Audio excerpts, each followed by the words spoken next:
Hello guys, welcome back to my YouTube channel. ඔන්න මම ඔයාලට පොරොන්දුනා වගේම එක දිගට වීඩියෝස් ගේන්න මම උඩරිම try එක දෙනවා. ඉතින් මේ vlog එකේ මම ඔයාලට ගේන්නේ මගේ ඉස්කෝලේ අන්තිම දවස් ටික.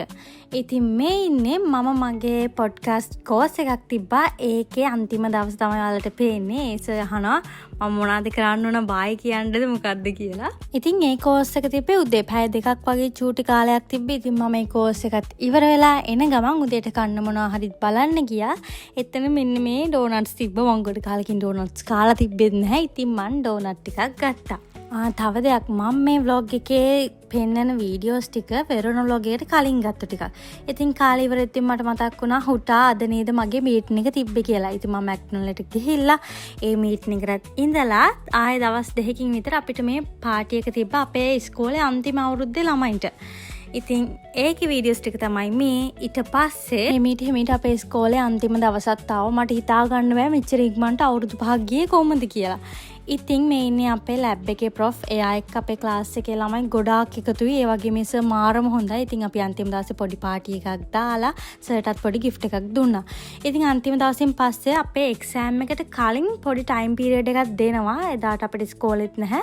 ඉතින් ඇත්තටම ඒ ටයිම් පීරියඩ් එක අපිට ගොඩාක් උදව් වුණා අපේ ෆයිනල්ස් වලට අපිට රෙඩි වෙන්න. ඉතින් ඔයාලා දන්නවනේ මමයි මගේ යාළුවෝ කොහෙ ගියත් කනවා. ඉතින් එදා අපි පාඩම් කරන්න ගියේ දවල් වරුවක. මම ගෙදරින් කාලා ගියත් ෆාස්ට් ෆුඩ් නේ. ඉතින් මම එතනිනුත් චිප්ස් උයි තව කන්න පොඩි දේවල් ටිකකුයි ගත්තා. වෙන තරම් යාළුවෙක් උතුරුනාට පස්සේ පාඩම් කෙරෙන්නේ නැහැ. හැබැයි එක්සෑම් ළඟ හින්දාද කොහෙද එදා මමයි යාළුවයි ගියපු වෙලේ ඉඳලා හොඳටම පාඩම් කරා. ඉතින් අපි කාලා පාඩම් කරලා දැන් ගෙදර යන්නයි හදන්නේ. මමත් ඉතින් ඒ දවස්වල ඉඳන් හිතාගෙන හිටිය එක්සෑම් වලට පස්සේ YouTube එකේ පොඩ්ඩක් වීඩියෝස් එක දිගට දානවා කියලා. ඉතින් මම යාළුවන්ටත් වද්ද දෙදී වීඩියෝස් ගත්තා. ඉතින් මේ වීඩියෝ ක්ලිප් එකෙන් ඔයගලන්ට කියන්න හොඳ good news එකක් තියෙනවා. ඒ තමයි මම එක්සෑම් එක පාස් වුණා. හිතා ගන්නත් බෑනේ. උඹටත් බෑ.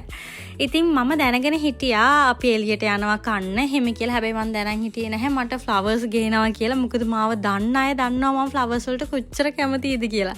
ඔයාලට මේ වීඩියෝ එකනොත් පේනවා මම ෆ්ලවර්ස් වලට කොච්චර කැමතිද කියලා. හැබැයි එදා මේ කඩේ හිටපු කට්ටිය ඔයාලට වඩා හොඳට දැනගත්ත මම ෆ්ලවර්ස් වලට කොච්චර කැමතිද කියලා. මොකද මම ගිය වෙලේ ඉඳලා ෆ්ලවර්ස් එක්ක වීඩියෝස් ගත්තා TikTok කරා. ඉතින් අක්කල් ෆ්ලවර්ස් ගෙනල්ලා ඉවර වෙද්දිම අපේ අම්මි මගේ පාර්ට්නර් ක්‍රයිම්යි මට ෆ්ලවර්ස් ගෙනල්ලා ඔය පිටිපස්සේ ඉන්නේ. එන්නේ යා තමයි මේ ඔක්කොම මට හොරෙන් ප්ලෑන් කරලා තියෙන්නේ. මංවත් දන්නේ නැහැ කොහොමද මෙයාම ඉච්චර හොඳට ප්ලෑන් කරේ කියලා. මොකද එයයි මයි 365 දවසෙම කෝල් එකේ ඉන්නේ. ඉතින් යාලට thank you and ඔයාලට thank you so much for watching this video till the end. එහෙනම් අලුත් වීඩියෝ එකක් ගේනකම් bye bye.